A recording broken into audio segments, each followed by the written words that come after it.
Born and raised in Horsham, Western Victoria, Rebecca Taylor is far from a typical country girl. At the age of 8, Miss Taylor was diagnosed with leukodystrophy. Oh no, there's some things that we definitely cannot help, like our balance. We're gonna try and keep our balance, but it's not all the time that, we can keep it. And we're gonna have good and bad days, like any other condition. Hand tremors, mildly impaired speech, the inability to lay on her back or run, and increasing muscle fatigue are all part of the condition that has triggered a dire feeling of anxiety in the heart of Miss Taylor, who says the medical world needs to put an end to the disease slowly claiming her life.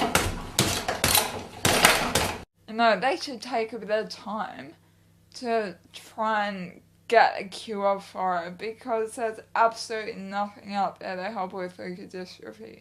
However, the Royal Children's Hospital leading paediatric neurologist Professor Andrew Kornberg says that a cure isn't in the near future and that it may never occur. Instead, the focus has been turned to treating the disease.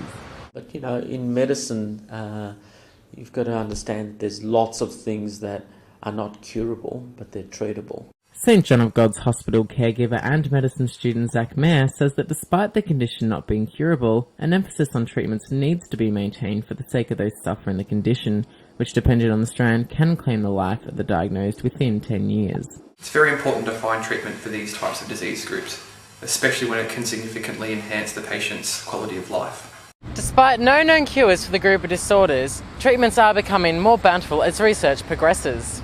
I feel lucky that I can pursue a career and that I can do everyday things when there are some people with leukodystrophy who can't.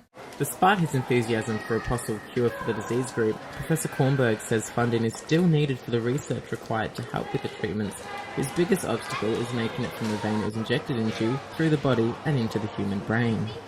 There is some research that we're involved with, but there's not a lot of government support for that.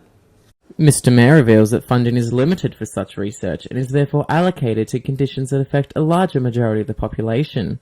Unfortunately for Miss Taylor, leukodystrophy is not one of them.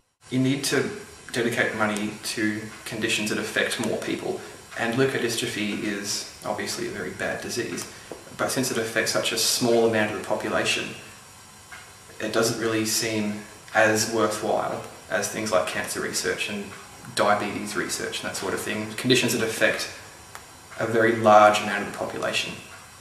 Despite all advancements in modern medicine, leukodystrophy remains an unknown killer among Australians, particularly in children. These kids become important, very important to me and their families, so every time one of them dies or gets sick, it's pretty hard.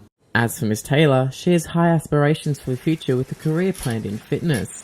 Her only hope is the fatigue of her muscles and the degeneration of her balance and speech holds off long enough for her to fulfill those goals. When I exercise, I know, I know that it is going to get worse, and I might.